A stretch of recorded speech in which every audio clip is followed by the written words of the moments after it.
ശബരിമലയിലെ കൊള്ളയുമായി ബന്ധപ്പെട്ടുകൊണ്ട് കേന്ദ്ര ഏജൻസിയുടെ അന്വേഷണം വേണമെന്നാവശ്യപ്പെട്ടുകൊണ്ട് ആയിരക്കണക്കിന് സ്ത്രീകൾ ഒരുമിച്ച് ചേർന്നിട്ടുള്ള വലിയൊരു പ്രക്ഷോഭ സമരത്തിനാണ് തിരുവനന്തപുരം സാക്ഷ്യം വഹിച്ചത്.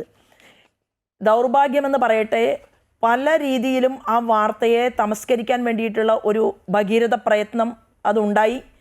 നിങ്ങൾ സമരം ചെയ്യുന്നുണ്ടോ എന്ന് ചോദിക്കുന്ന ആളുകൾക്ക് നല്ല രീതിയിൽ തന്നെ ജനങ്ങൾ പങ്കെടുത്തുകൊണ്ട് നടത്തിയിട്ടുള്ള ആ സമരത്തെ ഒരു വാർത്തക്കിടയിൽ ഒരു വരിയായി മാത്രം കാണിക്കാനൊക്കെ എങ്ങനെ മനസ്സ് വന്നു എന്നതിനെക്കുറിച്ച് നമുക്കറിയില്ല.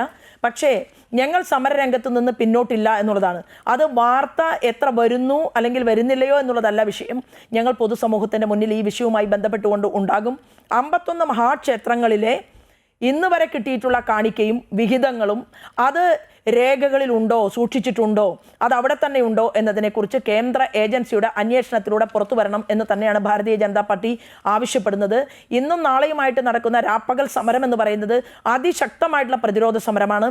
ആ പ്രതിരോധ സമരം എന്ന് പറയുന്നത് കേരളത്തിൻ്റെ സമര പോരാട്ടങ്ങളുടെ ഒരു നേർക്കാഴ്ച തന്നെയാണ് എന്നുകൂടി പറയാൻ ഈ അവസരത്തിൽ ഞാൻ ആഗ്രഹിക്കുകയാണ്.